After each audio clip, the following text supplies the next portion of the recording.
포물선 운동에 대해서 제가 이제 혼자 문제를 풀면서 되게 누군가에겐 이제 당연한 걸 수도 있는데 조금 이거를 공식화를 시킬 수 있는 부분이 있겠다 해서 포물선 운동에 관해서 조금 다뤄보려고 합니다. 예, 이제 처음에는 조금 물리를 그렇게 조금 소홀히 했을 수도 있는 분들을 위해서 약간 기본적인 내용을 먼저 다룬 후에 응용을 몇 가지 소개를 할 건데 너무 기대는 하면 안 될 것 같고요. 생각보다 이게 이런 거 알려주려고 어그로 끌었냐라는 반응이 나올 수도 있을 것 같아서 조금 걱정이 되긴 합니다. 어쨌든 누군가에겐 도움이 될 것이라는 기대를 품고 시작해 보도록 할게요. 가장 먼저 기본이 되는 거는 제가 생각하기에 포물선 운동에서 벡터를 분해를 하는 게 알파이자 오메가라고 생각을 해요. 어쨌든 벡터를 분해하는 게 최우선입니다. 어떤 속도가 주어졌을 때 복잡해 보이는 상황을 두 개의 단순한 상황으로 분해하는 게 벡터의 분해거든요. 그러니까 이제 이런 방향을 어떻게 다룰 것이냐 너무 걱정할 거 없이 X축 방향과 Y축 방향으로 각각을 나눠서 따로따로 생각을 해주면 되는 겁니다. 그리고 이제 그것을 할 때 가장 중요한 게 여기 각도가 세타라고 주어졌을 때 X축 방향은 V 코사인 세타, Y축 방향은 V 사인 세타라고 하고 앞으로 이제 이걸 써내려 감에 있어서 제가 이제 Y축 방향은 VY 아래 첨자로 쓸 수도 있고 뭐 X축 방향은 VX 이렇게 쓸 수도 있습니다. 그래서 이제 대표적인 예시 하나를 들어보자면은 수평면과 60도의 각도로 이렇게 집어던진 물체가 있다면은 V의 속력으로 집어던진 물체가 있다면은 X축 방향으로는 2분의 V, Y축 방향으로는 2분의 루트 3V의 각각의 성분을 갖겠다라고 사고를 해주시면 되겠습니다. 그리고 나서 이제 이 속도 벡터를 각각 분해를 했다면은 X축 방향의 변이와 Y축 방향의 변이를 어떤 시간 t에 대해서 각각을 계산해 줄 수 있어야 돼요. 그래서 이제 이거를 우리가 순서쌍을 쓰듯이 표현을 해주면은 편리하거든요.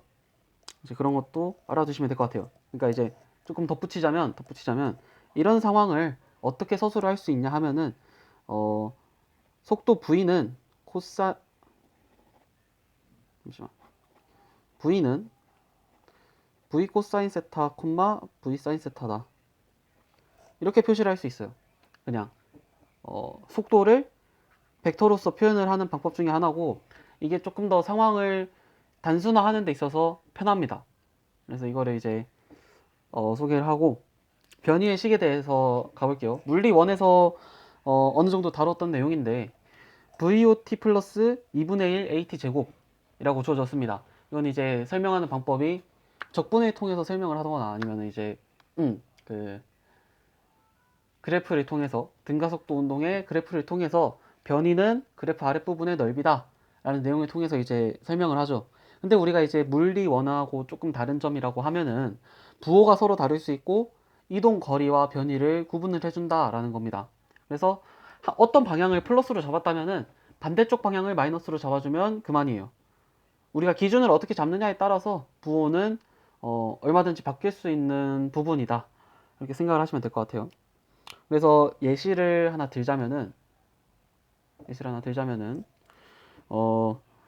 초기 속도가 맨 처음에 V로 이쪽 방향으로 5m/s로 가던 물체에 초당 1m/s 제곱의 가속도가 반대 방향으로 작용을 한다면은 시간 t에 대해서 t초 후에 대해서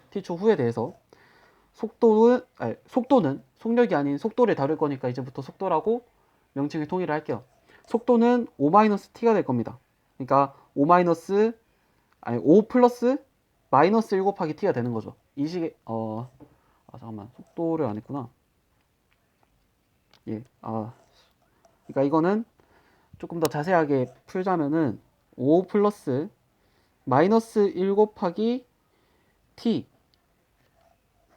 이렇게 되는 거거든요. 그래서 이게 조금 더 익숙해지면은 5-t라고 이제 표현을 할 수 있겠고 수학2가 조금 익숙하신 분은 그냥 양변을 얘에서 얘로 이제 적분이 돼간다 라고 생각을 해서 5t-2분의 1 t제곱 그래서 이걸 일반화한 공식이 VOT 플러스 2분의 1 AT 제곱이다.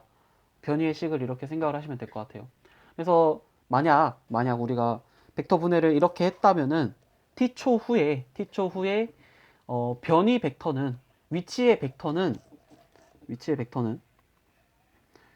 v 코사인 세타 t, v 사인 세타 t 빼기 2분의 1 gt 제곱 이렇게 놓을 수 있을 거예요. 이쪽 방향을 플러스로 놨기 때문에 얘가 이제 플러스가 되고, 그렇다면 중력 가속도는 이쪽 방향으로 G로 작용을 하잖아요. 그러니까 마이너스 2분의 1 gt 제곱이 되겠다. X축 방향으로는 가속도가 전혀 작용하지 않으니까 그냥 속력 곱하기 시간을 해주면은 X축 방향으로의 그 성분이 나온다. 이렇게 생각을 하시면 될 것 같습니다.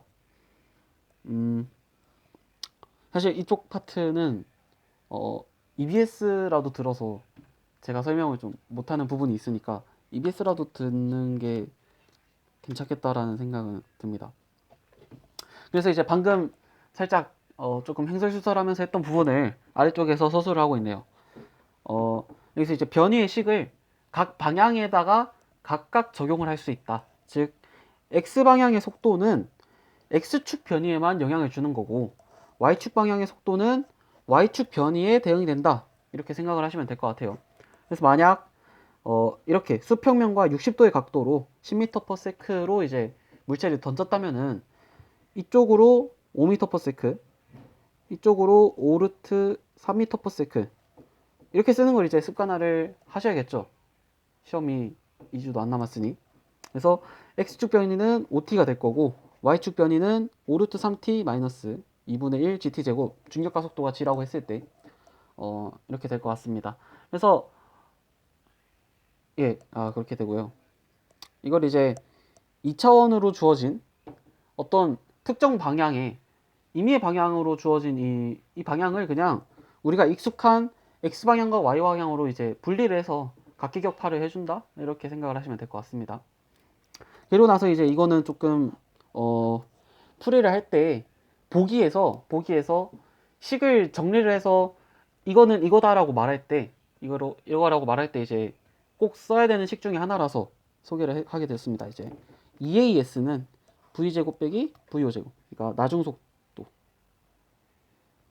나중속도 제곱 빼기 처음속도 제곱. EAS는 나중속도 제곱에서 처음속도 제곱을 뺀 거다. 그래서 얘를 확장을 그대로 시켜주면은 위치 에너지의 변화량과 운동 에너지의 변화량은 같다라는 역학적 에너지 보존이 유도가 되는 거죠. 그래서 이것도 이제 물리 1에서 어느 정도 언급이 됐으니까 그 이번 시험 범위에 포함이 되지 않는다 하더라도 대충 수능 특강 같은 거를 풀어보면은 그 역학적 에너지 보존을 이용하게 하는 문제들이 언급이 돼 있어서 이것까지 다뤄봤습니다. 그래서 이제 본격적으로 응용으로 들어가 보도록 할게요. 응용이라고 해봤자 조금 별거 없다라고 느낄 수도 있지만 그냥 한번 들어가 주시면 감사하겠습니다. 최고점에서 Y축 방향의 속도는 0이다라는 그걸로부터 이제 어떠한 명제 하나가 나옵니다. 당연한 것이 이렇게 쭉 가다가 이 꼭지점으로 오면은 2차 함수 모양의 이 포물선의 꼭지점에 오면은 X축 방향으로의 속도밖에 남지 않을 거예요. 그 뜻은 Y축 방향으로 있던 이 속도가 없어졌다. Y축 방향의 속도가 0이 되었다라고 해석을 할 수 있겠죠. 그렇다면은 이 VO 사인 세타가 GT가 되는 시점에 그게 최고점이라고 볼 수 있는 거거든요. 초기 속도가 VO 사인 세타였는데 여기다가 마이너스 GT를 했더니 Y축 방향의 속도가 0이 되었다라는 의미니까 VO 사인 세타 이꼴 GT가 되는 지점이 최고점이다 이렇게 생각을 하시면 되겠네요. 그렇죠? 그러면은 여기서 이제 H 이꼴 VOT 마이너스 2분의 1 AT 제곱에다가 VO 사인 세타랑 G를 대입을 하면은 이런 식의 하나가 나오죠. 이 높이 H가 이렇게 도출이 됩니다. 근데 우리가 여기서 이거를 그대로 여기다가 대입을 해주면은 결국은 H는 2분의 1 GT 제곱이 된다라는 걸 알 수 있어요. 그러니까 이 높이는 도달하는 데 시간이 얼마나 걸렸느냐에 따라서 결정이 된다라는 소리입니다.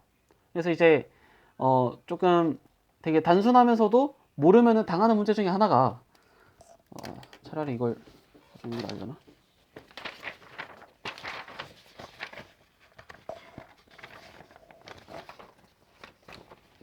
이런 형태의 문제거든요.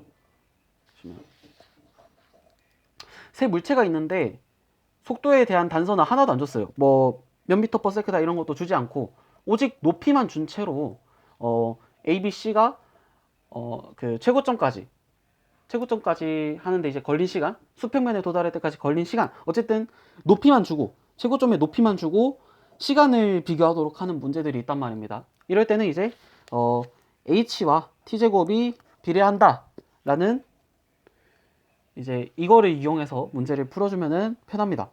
예, 편해요. 그래서 이거를 알아주시면 좋을 것 같고, 또 좀 추가로 이 최고점에서 y축 방향의 속도가 0이라고 했으니까 이건 이 밑에서 이제 할 내용은 되게 보기에 기억 니은 디귿 쪽에서 한 번쯤은 나오는 게 되게 다반사인 보기 중에 하나라서 여기서 이제 EAS 이꼴 나중 속도 빼기 처음 속도라는 식을 이용을 합니다. 여기서 이제 우리가 윗방향을 플러스라고 놓는다면은 G는 마이너스가 붙어야겠죠. 그래서 EAS에서 A에다가 마이너스 G를 넣으면은 이쪽 변은 마이너스 2GH가 될 것이고, 이거는 이제 처음 속도가 VO 사인 세타였죠. 그래서 나중 속도는 여기서 0이 되니까 이 식이 성립을 하게 되고, 그러면은 여기서는 이제 사인 세타로 표현을 했지만 문제에서는 어떤 숫자로 주어질 거란 말이에요. 그러면 이제 뭐 H를 G에 대해서 정리를 한다거나 그러면 이제 식 변형이 가능해지는 겁니다. 그래서 이제 이게 응용 첫 번째였어요. 이거는 문제를 풀면서 숙달을 시켜 놓으시면은 조금 편해요. 예, 편합니다. 그리고 이제 응용 2로 가면은 역학적 에너지 보존 법칙을 응용할 수 있습니다. 이제 이거는 이제 그 EP 플러스 EK는 일정하다. 우리가 뭐 열 에너지로의 손실 이런 게 없다면은 위치 에너지와 운동 에너지 합은 항상 일정하다라고 했어요. 그러니까 여기서 H가 있을 때 이 녀석의 총 에너지는 이 중력에 의한 위치 에너지가 하나 있고 이 속력 V1에 의한 운동 에너지가 있을 거라고요. 그래서 얘는 mgh 플러스 2분의 1 mv1 제곱으로 정리가 됩니다. 근데 이제 얘랑 역학적 에너지가 보존이 되니까 여기서도 위치 에너지는 mgh가 되죠. 얘는 이제 mgh 플러스 2분의 1 m v2 제곱이 됩니다. 그러면은 얘랑 얘가 같으니까 얘랑 얘도 같아야 될 것이고, 따라서 v1 이꼴 v2. 정확히는 이제 속력의 크기만 같은 거죠. 절대값만 같은 거죠. 방향은 다르니까. 물리투에서는 속력과 속도를 엄밀하게 구분을 해줘야 되는데 이 절대값이 같다. 이렇게 해석을 해주면 되겠습니다. 이거는 이번 시험에 나올지는 의문이지만 어쨌든 꽤 유용하게 쓰이는 개념이니까 짚고 넘어가도록 할게요. 그 다음에 이제 응용 세 번째. 응용 세 번째는 응용 1에서 나왔던 그 높이는 낙하 시간과 비례관계가 있다. 낙하 시간의 제곱과 비례관계가 있다. 라는 것에서부터 이제 나옵니다. 얘랑 얘를 동시에 던졌는데 여기에 이제 같은 지점에 도달했다. 라는 거예요. 그러니까 얘랑 얘를 던졌는데 같은 지점에 도달했다. 그러면은 얘는 이제 VA라고 하고 얘를 VB라고 했을 때 VA와 VB의 비율이 어떻게 되느냐, 그거를 이제 묻는 문제거든요. 그래서 대충 해보면은 우리가 H는 T제곱의 비례를 한다 라고 했습니다. 근데 얘는 H고 얘는 EH잖아요. 그러니까 얘를 T라고 놓으면은 얘는 루트 2T가 된다라는 거거든요. 잠깐만. 좀 설명에 설명에 재능이 없는데 이런 거.